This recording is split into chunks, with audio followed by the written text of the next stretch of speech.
My wife said, "Let's stay friends during our separation." I agreed. She expected me to keep fixing things and paying bills while she explored her options. Then I took her best friend Rachel to dinner. Suddenly, friendship had limits she didn't like.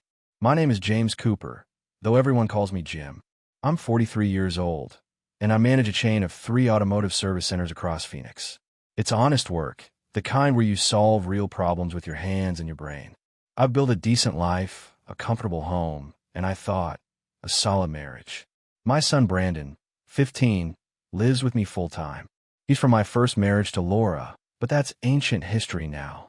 Laura and I split when Brandon was 3, stayed civil, stayed focused on raising a good kid.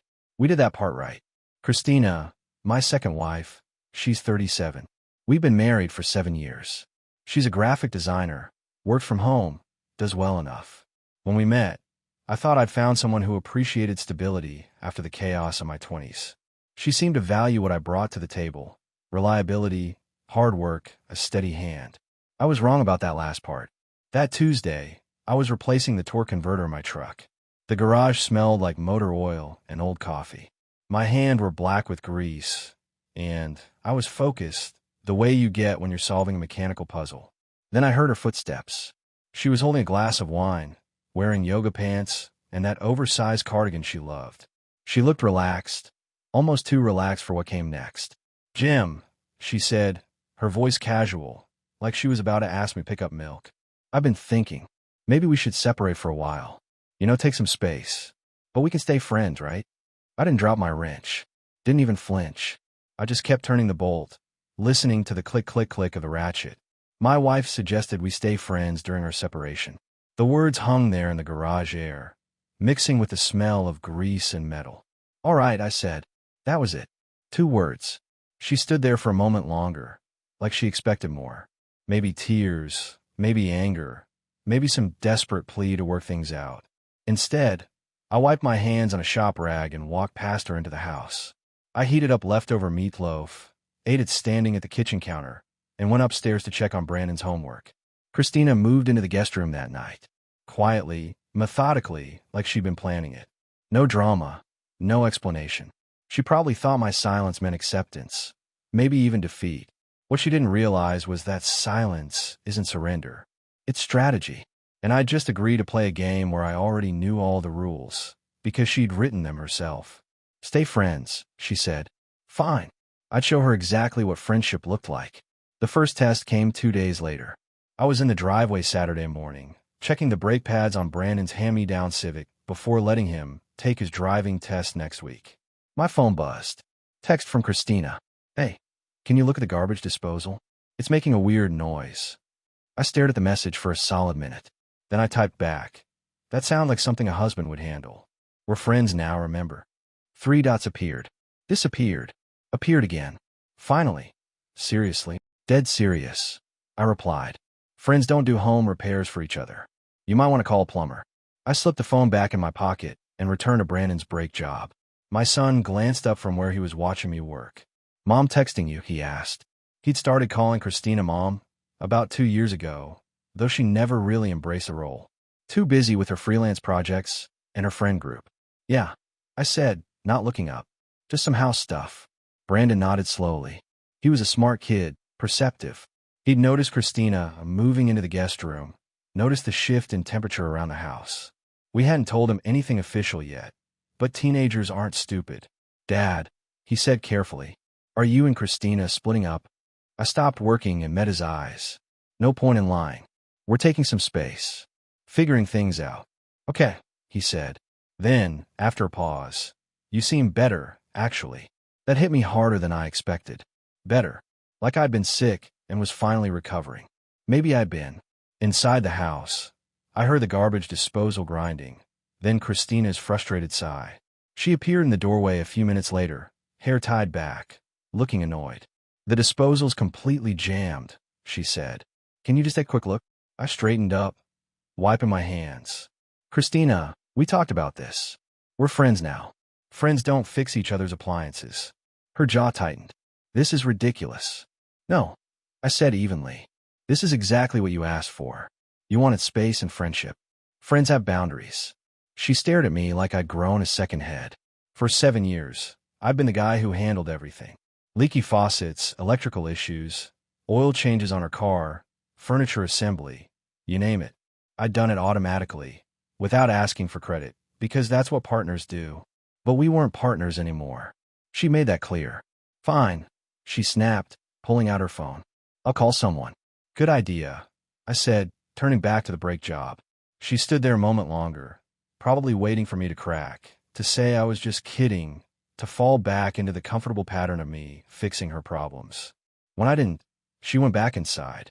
Brandon watched the whole exchange. Dad, he said quietly, you're really not going to help her. I met his eyes. Son, when someone tells you what they want, believe them. Your stepmom wants friendship. Friends don't do free labor for each other. That's the deal she offered, and I'm honoring it. He thought about that, then nodded. Makes sense. It did make sense. Perfect sense. And over the next few days, Christina was going to learn exactly how much sense it made. That afternoon, I went grocery shopping. For one. Well, 1.5, counting Brandon. I bought steak, fresh vegetables, good coffee, the protein bars I liked. Nothing Christina used. No fancy cheese, no organic oat milk, no gluten-free crackers. When I got home, she was in the kitchen, probably expecting me to unload groceries for both of us like I always did. Where's the rest? She asked, looking at my 3 bags. This is it, I said. My groceries. She blinked. What about the oat milk? And the hummus I like? We're friends now, Christina, I said calmly. Friends buy their own groceries. The look on her face was priceless. Christina's work event was scheduled for Saturday evening at our house. She'd been planning it for weeks, some networking thing with her creative agency colleagues. Normally, I'd help set up, play host, make sure everything ran smoothly. Not this time. Friday night, she cornered me in the living room with her event planning notebook. So tomorrow, I'm thinking we can set up the folding tables on the back patio, Christina said, and maybe you can grill some chicken skewers? Everyone loved those last time. I looked up from the carburetor I was rebuilding on the coffee table. Yeah, I brought my work inside. My house, my rules now. I won't be here tomorrow, I said simply. Her pen stopped mid-note. What do you mean you won't be here?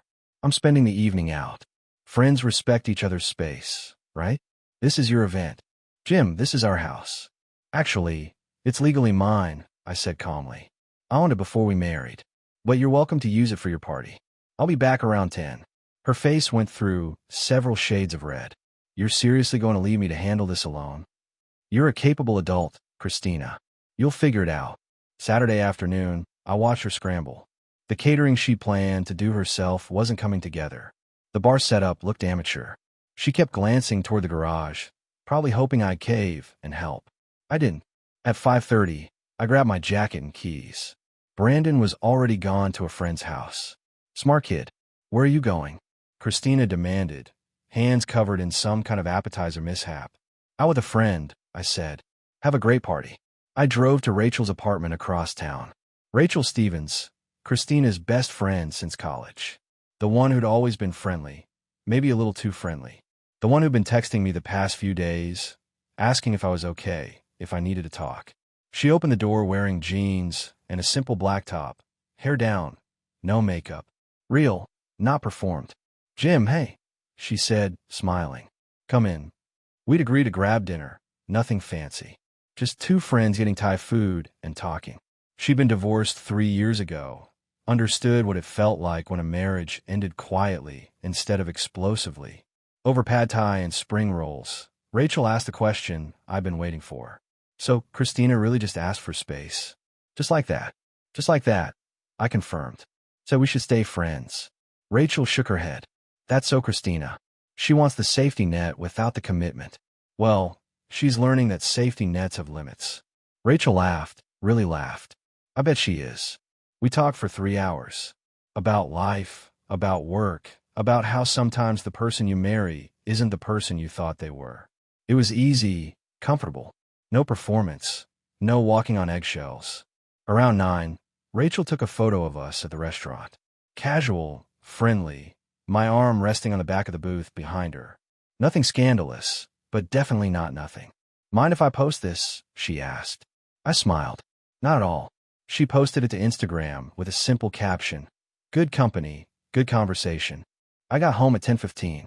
The house was a disaster. Half-empty wine glasses everywhere. Food remnants. The kitchen looked like a crime scene. Christina was sitting on the couch, still in her party clothes, scrolling through her phone. She looked up when I walked in. Her expression was cold, calculated. "Nice evening," she asked. "Great, actually." "You." She held up her phone, showing me Rachel's Instagram post. "Want to explain this?" "Two friends having dinner," I said. "That's what we are now, right? Friends? Friends can have dinner with other friends." Her jaw clenched. "That's my best friend, Jim." I said. "Your best friend." You might want to check how good of a friend she really was. I walked upstairs, leaving her with a mess. Literally and figuratively. Sunday morning, I woke up to silence. That heavy, angry kind of silence that fills a house like smoke. Christina's door was closed. Good. I made coffee, started reviewing the books for my auto shops. Numbers don't lie, and lately, they'd been telling me something interesting. Our personal finances were more complicated than I'd realized. Around 10, Christina came downstairs. No makeup, hair messy, eyes slightly red. She'd been crying or hadn't slept. Maybe both. "We need to talk," she said, voice tight. "About." I didn't look up from my laptop. "About you parading around with Rachel. About you humiliating me in front of my friends." Now I looked up. "Humiliating you?" "I had dinner with a friend. You know, that thing you said we should be." "She's my friend, Jim." "So I can't have friends?" That seems controlling for someone who wanted space and independence. Christina's hands were shaking. "This is different, and you know it." "How?" I asked, genuinely curious. "Explain to me how me having dinner with Rachel is different from you asking for a separation. Help me understand the rules you're playing by." She couldn't. She just stood there, opening and closing her mouth like a fish. That's when my phone rang. Laura, my ex-wife. "Hey, Laura." I answered, putting it on speaker. "What's up?" Laura's voice came through clear and professional. She'd always been direct. "Jim, Brandon left his biology textbook here. I'm dropping it off in 20 minutes. That okay?" "Perfect. Thanks." "Also," Laura continued, "he told me about you and Christina separating. I'm sorry to hear that, but honestly, you seem better already. Brandon said you're more like yourself." Christina's face went white. "Thanks, Laura. I appreciate that. See you in 20. I hung up and met Christina's eyes. Even my ex-wife can see I'm better without this situation. That tell you anything? "Your ex has always hated me." Christina spat. "Laura doesn't hate anyone. She's just honest. Unlike some people." I stood up and grabbed my keys. "I'm going to check on shop number 2. The manager reported some inventory discrepancies I need to review." "We're not done talking," Christina insisted. "Yes, we are. Friends don't owe each other explanations, remember?" I walked out, leaving her standing in the kitchen. As I drove away, I felt lighter than I had in months. Later that afternoon, I sat in my office at the main shop, going through credit card statements I'd pulled from our joint accounts. What I found made my blood run cold, then hot, then cold again. Christina had a separate credit card I didn't know about. Over $23,000 in charges over the past 18 months. Designer clothes, spa treatments, weekend trips with friends, expensive dinners I'd never attended. She'd been living a secret life on credit, probably planning this separation longer than I realized. The house of cards was falling, and I was going to make sure I wasn't buried underneath it. Thursday evening, Christina was waiting for me when I got home from work. She stood in the living room, arms crossed, phone in hand. Behind her, Rachel's Instagram post was pulled up on her laptop screen. "We need to talk about Rachel," Christina said, voice tight. I set down my keys. "What about her?" "You're sleeping with her, aren't you?" "No," I said simply. "We had dinner. That's it." "I don't believe you." I shrugged. "That's your problem, not mine. You wanted space and friendship. Friends are allowed to have other friends." "She was my friend first." "Was," I repeated. Past tense. "Maybe you should ask yourself why she's not reaching out to you anymore." Christina's face flushed red. "You poisoned her against me." "I didn't have to. You did that yourself." I walked toward the kitchen. "Rachel asked how I was doing. Apparently, she's been watching you treat me like hired help for years. Guess she got tired of watching. This is betrayal." I turned back. "No, Christina. Betrayal is hiding $23,000 in debt." Betrayal is planning a separation while pretending everything's fine. Betrayal is treating your husband like a paycheck with a tool belt. She went silent. The debt. She'd been hoping I wouldn't bring it up. We need to talk about that, she said quietly. No, we don't. My lawyer will talk to your lawyer. I'm not responsible for your credit card spending sprees. Your lawyer. Her voice pitched higher. You hired a lawyer? 2 days ago. You wanted a separation, Christina. I'm making it official. Brandon appeared at the top of the stairs, backpack slung over one shoulder. He'd been listening. Dad, I'm heading to practice, he called down. Drive safe, son. He looked at Christina, then back at me. Dad, can we order Chinese later? Just us. Absolutely. After Brandon left, Christina's anger crumbled into something else. Desperation, maybe. Jim, can we just slow down? Maybe we can talk about this, go to counseling. No, I said firmly. You asked for space. I'm giving you all of it. Permanent space. I didn't mean. Yes, you did. You meant exactly this. You just expected me to wait around while you figured out if you could do better. Well, I'm not waiting. I'm done. Her phone buzzed. She glanced at it, and I saw the name flash. Derek. Some guy from her creative network. Probably. She'd been texting him a lot lately, I'd noticed. Your friend texting you? I asked pointedly. She flushed and turned the phone over. That's none of your business. Exactly, I said. And Rachel is none of yours. I left her standing there and went upstairs to change. Through my window, I saw her get in her car and drive off, probably to cry to whatever friend she had left. My phone buzzed. Text from Rachel. Dinner tomorrow? My place this time. I'll cook. I smiled and typed back. Sounds perfect. Things were moving forward. And for once, I was okay with the direction. Friday afternoon, Christina's car broke down. Not surprising, since she'd been ignoring the check engine light for 3 months despite my warnings. I got the text around 2 p.m. Jim, car died on Camelback Road. Can you come get me? I was in the middle of a parts inventory meeting at Shop 3. I typed back, can't. I'm working. Call a tow truck. Jim, please. I'm stranded. AAA has your number. Use it. I turned my phone face down and continued the meeting. 20 minutes later, my shop manager, Pete, knocked on the office door. Boss, there's a woman out front asking for you. Says her car broke down. I sighed and walked out. Christina was standing by the service counter, mascara slightly smudged, looking frustrated and exhausted. The tow truck said 2-hour wait, she explained. I just need a ride home. Can't help you. I'm working. But, I turned to Pete. Can you call her an Uber on the shop account? Pete nodded. Sure thing. Christina's face fell. You won't even drive me home.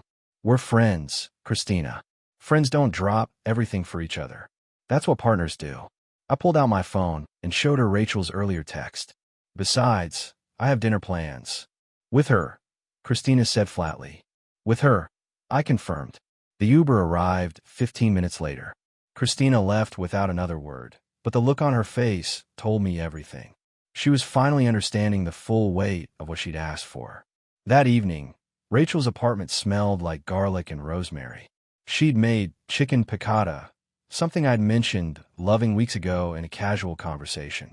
She'd remembered. This is amazing, I said, taking a bite. My grandmother's recipe. Rachel smiled. She always said the way to a man's heart was through properly seasoned food. We talked for hours. About her divorce, about my separation, about how we'd both ignored red flags because we wanted to believe in something that wasn't real. She got it. All of it. Around 9, she brought out coffee and cannoli from that Italian bakery downtown. Jim, can I ask you something? Rachel said, setting down her cup. Shoot. Why now? Why did you finally stop taking Christina's treatment? I thought about it. Because she gave me permission. The moment she said, let's be friends, she released me from the obligation to care more than she did. I stopped fighting for something she'd already given up on. Rachel nodded slowly. She's going to realize what she lost. She already is, I said. But it's too late. Rachel reached across the table and took my hand. Not romantic, not yet. Just connection. Real, honest connection. For what it's worth, she said, Christina never deserved you. I drove home around 11. Christina's bedroom light was on, but I didn't care. I went straight to my room, texted Brandon goodnight, and slept better than I had in months. The next morning, Saturday, I woke up to chaos. Christina was in the kitchen, on the phone, crying. Mom, I know. I just don't understand what happened. I grabbed coffee and headed to the garage. Whatever crisis she was manufacturing wasn't my problem anymore. Brandon found me 20 minutes later. Dad, Christina's mom just told her she's taking her side. I looked up from the engine I was timing. What? Yeah, I heard the whole thing. Her mom said Christina made her bed and now she has to lie in it. Said you were always too good for her anyway. I couldn't help but smile. Even Christina's own mother saw the truth. How's she taking it? I asked. Not well. She's upstairs packing a bag. I think she's going to her friend Derek's place for the weekend. Derek, the guy from her texts. Let him deal with her drama. Good, I said. We'll have the house to ourselves. Brandon grinned. Can Rachel come over for dinner? Smart kid. I'll ask her. That evening, Rachel came over. We grilled steaks, made a salad, and the three of us ate on the back patio under string lights I'd hung years ago. Brandon told stories about his driving practice. Rachel laughed at my terrible jokes. And for the first time in years, my house felt like a home. Christina returned Sunday night to find us watching a movie in the living room. Rachel sitting comfortably on the couch where Christina used to sit. The look on her face was pure devastation. Good. She'd earned it. I found out about Derek on a Tuesday. Brandon came home from school and dropped his backpack with more force than usual. You okay, son? I asked from the kitchen where I was prepping dinner. Christina brought some guy to my school today, he said flatly. To my track meet. I set down the knife. What guy? Derek something. Said he's a creative strategist, whatever that means. He was wearing like 3 necklaces and talked about his startup the whole time. I almost laughed. How'd that go? Mom showed up too. She saw Christina with this guy, and they had words in the parking lot. It was awkward. Laura had gone to Brandon's meet and seen Christina with her new boy toy. This was getting interesting. What did your mom say? She pulled me aside after and said, Your dad deserves better than this circus. Then she asked if you were doing okay. What did you tell her? Brandon smiled. That you're doing great. That Rachel comes over, and you actually laugh now. That evening, Laura called me directly. Jim, I'm not want to get involved, but I saw Christina today with some man-child who looks like he shops at thrift stores ironically. I couldn't help it. I laughed. That's Derek. Her new friend. Friend, Laura repeated skeptically. Right. Well, for what it's worth. She looked miserable trying to impress him, and he looked like he was already planning his exit. Thanks for letting me know. Jim, Laura said, voice softer. I mean this genuinely. You seem different. Better. Brandon says you're actually present now. I am, I admitted. Took me long enough. Well, keep it up. And hey, Brandon mentioned Rachel. She seems good for you. After we hung up, I sat there for a moment. My ex-wife was rooting for me. My son was happier. Rachel made me laugh. The only person miserable was Christina, and that was her own doing. Friday night, Rachel and I took Brandon to his son's game. We got decent seats, ate overpriced hot dogs, and just enjoyed ourselves. Brandon and Rachel got along effortlessly. She asked him about school, actually listened to his answers, treated him like a person instead of an obstacle. On the way home, Brandon fell asleep in the back seat. Rachel looked over at me. You've got a great kid, she said. Thanks. He likes you. I like him too. She paused. I like this. All of it. I reached over and took her hand. Me too. When we got home, Christina's car was in the driveway. Through the window, I could see her and Derek arguing. His body language was all defensive, hands up, backing toward the door. We walked in just as Derek was leaving. He brushed past us, practically running to his car. Christina stood in the kitchen, makeup smeared, holding a wine glass. Have a good evening. I asked mildly. She glared at Rachel, then at me. He left, just like that. Said I was too intense, and he wasn't looking for anything serious. Rachel squeezed my hand, then said, I'll wait in the car. After she left, Christina turned to me. Are you happy now? Watching me fall apart. No, I said honestly. I'm just indifferent. Your choices, your consequences. That should be me, she whispered, gesturing toward where Rachel had stood. We should be going to games together, being a family. We could have been, I said. But you chose different. You wanted space, wanted friendship, wanted to see what else was out there. Well, you found Derek. How'd that work out? She had no answer. I walked back outside to Rachel, leaving Christina alone with her choices. Monday morning, my attorney called. Jim, we're ready to file. I've drafted the separation agreement. Given the house is yours, the debt is hers, and you have clear documentation of separate finances, this should be straightforward. Do it, I said. The papers were served Tuesday afternoon. Christina received them at home, signed for them, then immediately called me at work. You're really doing this, she said, voice hollow. Yes. Just like that. No discussion, no trying to work things out. Christina, you ended this marriage the day you asked for space. I'm just making it official. What about the house? Mine. Owned it before we married. The car. Which one? Your Prius is yours. My truck is mine. What am I supposed to do? Her voice was rising, panic setting in. Figure it out. Like an adult. You've got 60 days to find a new place. 60 days? Jim, I can't afford. Not my problem. You wanted independence. Here it is. She hung up without another word. I went back to my work. That evening, I came home to find Christina packing. Not everything, just some clothes and essentials. She was moving to her friend Kelly's place temporarily. Couldn't afford her own apartment yet. The business is doing well, I said, watching her pack. She turned, hopeful for a moment. My accountant says we're up 15% this quarter. Finally got that expansion deal I wanted. Her face fell. She'd always dismissed my business ambitions, said I was thinking too small. Now that business was securing my future while she scrambled for stability. Good for you, she said bitterly. It is good for me. Turns out when you're not constantly stressed about your home life, you perform better at work. Brandon came home, saw the suitcases. You leaving?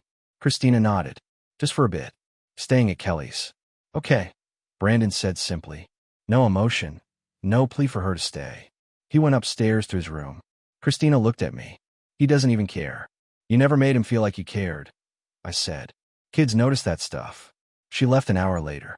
The house felt immediately lighter, like someone had opened all the windows after years of stale air. Rachel came over that night. We made dinner together, something simple. Pasta, garlic bread, salad. She moved around my kitchen like she belonged there, and it felt natural. How are you doing? She asked while we ate. Honestly, I feel free. Good, she said, smiling. You deserve to feel free. After dinner, we sat on the back patio under the stars. She leaned against me, and I wrapped my arm around her. Jim, she said quietly, I know this is all still fresh, the divorce and everything, but I want you to know I'm not going anywhere. I kissed the top of her head. Good, because I don't want you to. Inside, my phone buzzed. Text from my attorney. Christina's lawyer responded. She's not contesting anything. This should be finalized within 90 days. 90 days. 3 months until I was completely free. I looked at Rachel, thought about Brandon upstairs, finally relaxed in his own home, thought about my business growing, my health improving, my life finally moving forward. Christina had asked for space. I'd given her all of it. And in that space, I'd found something better. Something real. Something worth keeping. The divorce papers were finalized on a Thursday morning in October. 87 days from the moment Christina asked for space. I signed them at my attorney's office, calm and clear-headed. Christina signed them at her lawyer's office across town, probably crying. That evening, she showed up at the house. My house. She still had a key, though I'd be changing the locks tomorrow. I was in the kitchen with Rachel and Brandon, making tacos for dinner. The three of us had fallen into an easy rhythm, comfortable domesticity that felt more real than anything I'd had with Christina. Jim, we need to talk, Christina said from the doorway. Rachel squeezed my hand, then said quietly, I'll take Brandon to get ice cream. Give you 2 space. After they left, Christina sat at the kitchen table. She looked smaller, somehow diminished. Dark circles under her eyes, hair not styled the way she used to keep it. The papers are final, she said. We're really divorced. Yes. I made a mistake, she said, voice breaking. I see that now. I took you for granted. I thought I wanted something different, but Derek was a disaster, and I've been miserable and— Stop, I said firmly. You're not miserable because you miss me. You're miserable because you're facing consequences. There's a difference. I do miss you, she insisted. I miss us. We can fix this, go to counseling. No, Christina. We're done. You wanted to stay friends during our separation, remember? Well, friends don't pay each other's bills. Friends don't fix each other's problems. And friends definitely don't get back together after one of them burns everything down. She stood up, desperate now. I'll change. I'll be better. I'll appreciate you.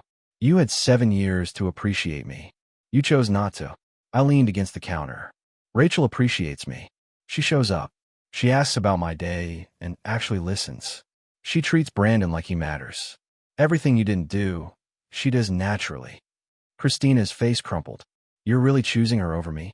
I'm choosing myself. Rachel's just smart enough to choose me too. She grabbed her purse, crying openly now. At the door, she turned back one last time. I hope you're happy, she said bitterly. I am, I replied honestly. For the first time in years, I actually am. She left. I changed the locks that night. For months later, everything had settled into place. The divorce was final. Christina had moved to Tucson for a fresh start, and I'd bought out her minimal interest in some shared items for far less than she'd hoped. Brandon got his driver's license and a partial scholarship for track. Laura and I maintained our cordial co-parenting relationship, and she'd even had coffee with Rachel once, giving her seal of approval. My business expanded to a 4th location. That 15% growth turned into 23%. I hired 2 new managers, finally had the bandwidth to take actual vacations. It was a Saturday morning in February when I asked Rachel to take a walk with me at Papago Park. Brandon was at a track meet.